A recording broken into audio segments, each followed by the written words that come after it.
تو سیدنا عثمان غنی رضی اللہ تعالیٰ عنہ کے کیا کہنے، جنہوں نے 2 مرتبہ حضور علیہ الصلوۃ والسلام کی زبان مبارک سے جنت کی بشارت سنی۔ والسلام نے فرمایا عثمان، اللہ آپ کو خلافت کی قمیص پہنائیں گے اور منافقین چاہیں گے کہ تم خلافت کی قمیص اتار دو۔ یاد رکھو عثمان، اگر ان کے کہنے پر تم نے خلافت چھوڑ دی تو تم جنت کی خوشبو بھی نہیں سن سکتے۔ اور حضور نے فرمایا جس دن یہ فتنہ برپا ہوگا اس دن میرا عثمان حق کے اوپر ہوگا۔ تو میرے محترم سامعین، حضور علیہ الصلوۃ والسلام نے شہادت کی بھی خوشخبری سنائی، عثمان تمہیں شہادت کی بہت ملے گی، اور یہ بھی بتا دیا آزمائش بھی آئے گی تمہارے اوپر، اور یہ بھی بتا دیا کہ عثمان تم نے خلافت نہیں چھوڑنی، کیونکہ یہ میری امانت ہے تمہارے پاس، ان کے کہنے پر تم نے خلافت نہیں چھوڑنی۔ تو سیدنا عثمان غنی نے پھر وعدہ خوب نبھایا کہ نہیں، اور کتنے صبر و شکر سے نبھایا، کوئی انسان سوچ بھی نہیں سکتا۔ سیدنا عثمان غنی رضی اللہ تعالیٰ عنہ مسجد نبوی میں کھڑے ہو کے خطبہ ارشاد فرما رکھے گئے، اور باغی کہنے لگے عثمان خطبہ بند کیجئے، حالانکہ یہ وہی مسجد نبوی ہے جس کی جگہ عثمان نے خود خرید کے دی۔ کون تھے یہ باغی لوگ؟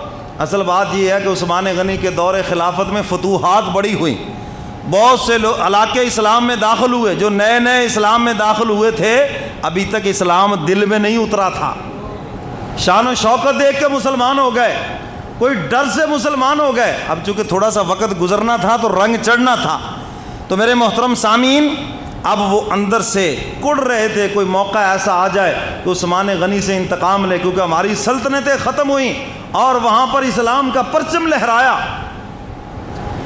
اور دوسری طرف سیدنا عثمان غنی کے اندر نرمی بہت تھی، بہت نرم دل تھے، بہت رحم دل تھے، ہر وقت اصلاح کی فکر تھی۔ اللہ اکبر۔ تو باغیوں نے مدینہ میں آ کر چھاؤنی بنائی اور سیدنا عثمان غنی کے خلاف سازشیں کرنے لگے، کیونکہ ان کے پیچھے ایک یہودی لابی تھی اور جس کا کام ہی یہ ہے مسلمانوں کے خلاف سازشیں کرنا، علماء کے خلاف سازشیں کرنا، نیک لوگوں کے خلاف سازشیں کرنا، روز اول سے ان کا یہی کام ہے۔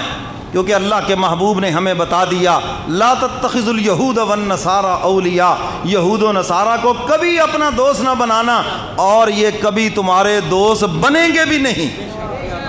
ان کے خمیر کے اندر بھی تمہارے لیے کوئی رحم نہیں ہے۔ ظاہری طور پر اگر کوئی دوستی ہے وہ مفادات کی دوستی ہے، اندر سے یہ تمہارے ازلی دشمن ہے، شیطان کی طرح یہ تمہارے دشمن ہے۔ جب بھی کوئی موقع آئے گا تم ان کو اپنے دشمنوں کی صف کے اندر کھڑا پاؤ گے۔ تو سیدنا عثمان غنی کے خلاف بھی سازشیں، اور سیدنا عثمان غنی کو حالات کی جب خبر ہوئی تو آپ نے فرمایا کہ ان کو پیار محبت سے سمجھائیں۔ سیدنا امیر معاویہ رضی اللہ تعالیٰ عنہ ملک شام کے گورنر ہیں، عرض کرتے امیر المومنین یہ سازش کا دائرہ ذرا بڑھ رہا ہے، کہیں ایسے نہ ہو کہ کام ذرا ہاتھ سے نکل جائے، آپ ہمیں اجازت دیں، ہم فوجیں لے کر ان کا کلا کما کرتے ہیں۔ فرمانے لگے میں اپنے محبوب کے شہر مدینہ کی گلیوں کو خون ریز ہوتا کبھی نہیں دیکھ سکتا۔ عثمان جان دے سکتا ہے مگر اپنے محبوب کو شہر کو خون ریز نہیں کر سکتا۔ فرمایا ایسے نہیں ہوگا، آپ ان کی اصلاح کریں، آپ ان کو سمجھائیں کیا مطالبے ہیں تمہارے۔ جو انہوں نے مطالبے کیے تو عثمان غنی نے بغیر کسی بحث کے سارے قبول کر لیے۔ اب تو کوئی لڑائی کی بات باقی نہ رہی، لیکن جب وہ مدینہ سے واپس گئے اور راستے میں کسی نے کہا لو جی ہم تو ناکام ہو گئے، ہمارا تو مقصد تھا عثمان غنی سے خلافت چھیننا، ہمارا تو مقصد تھا مسلمانوں کی خلافت کو کمزور کرنا، اور وہ تو پورا نہ ہوا، واپس چلو۔ کہنے لگے جی ہمیں تو خبر ملی ہے آپ نے جناب ایسے ہی ہمارے ساتھ صلح کی ہے، اور وہاں کے گورنر کو حکم دے دیا کہ جب یہ لوگ آئیں تو ان کو قتل کر دینا ہے۔ تو عثمان غنی کہتے مجھے تو اس بات کا علم بھی نہیں ہے، میں نے تو یہ ایسے کہا بھی نہیں۔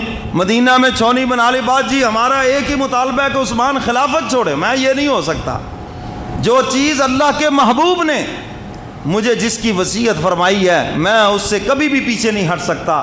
میرے محترم سامعین، چونکہ وقت اتنا نہیں کہ میں اس کو ذرا تفصیل سے کھولوں، لیکن اتنا عرض کرتا ہوں کہ عثمان غنی مسجد نبوی میں جمعہ کا خطبہ ارشاد فرما رکھے گئے۔ ایک باغی نے اٹھ کے کہا عثمان تقریر بند کریں، دوسرے نے کہا تقریر بند کریں، تیسرے نے پتھر پھینکا، چوتھے نے پھینکا، یہاں تک کہ عثمان غنی رضی اللہ تعالیٰ عنہ زخموں سے چور ہو کر اس جگہ پہ گرتے ہیں جہاں حضور اپنا قدم رکھ کر منبر کے اوپر چڑھتے ہیں۔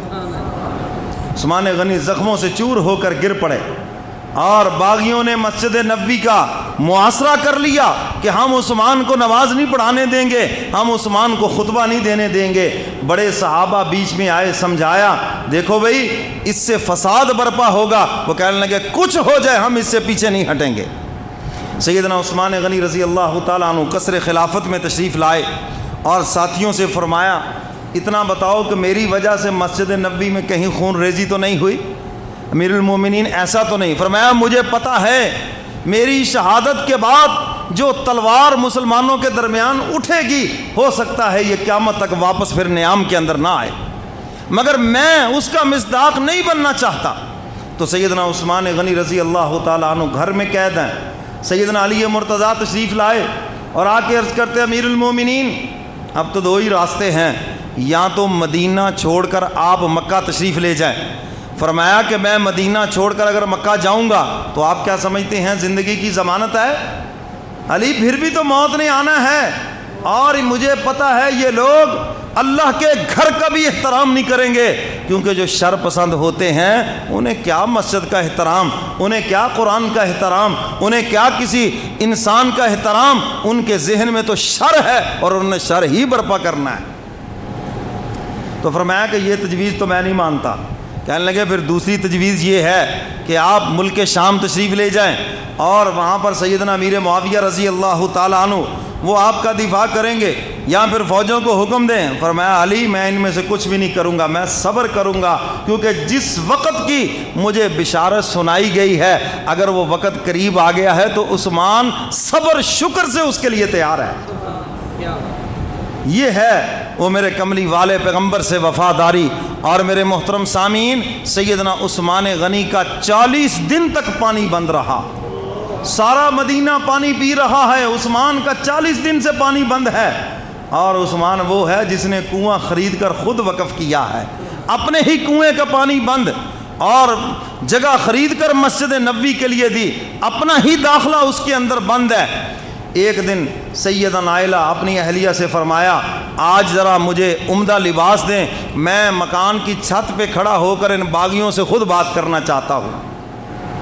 اللہ اکبر۔ سیدنا عثمان غنی رضی اللہ تعالیٰ عنہ مکان کی چھت پہ کھڑے ہوئے اور سیدنا عثمان غنی نے وہ تاریخی خطبہ ارشاد فرمایا جیسے کہ حضرت حسین نے بھی کربلا کی سرزمین میں وہ تاریخی خطبہ ارشاد فرمایا، اور جس کا ایک ایک جملہ مشعل راہ ہے آنے والی انسانیت کے لیے۔ تو سیدنا عثمان غنی رضی اللہ تعالیٰ عنہ نے بھی اپنے مکان کی چھت پہ کھڑے ہو کر وہ تاریخی خطبہ ارشاد فرمایا۔ آج کوئی خطیب ممبر پہ بیٹھ کے تقریر کرتا ہے، کوئی محراب پہ کھڑا ہو کے تقریر کرتا ہے، قربان جاؤں اس خطیب کے بھی جو اپنے مکان کی چھت کے اوپر کھڑا ہے۔ اور فرمانے لگے باغیو کس لیے مجھے قتل کرنا چاہتے ہو؟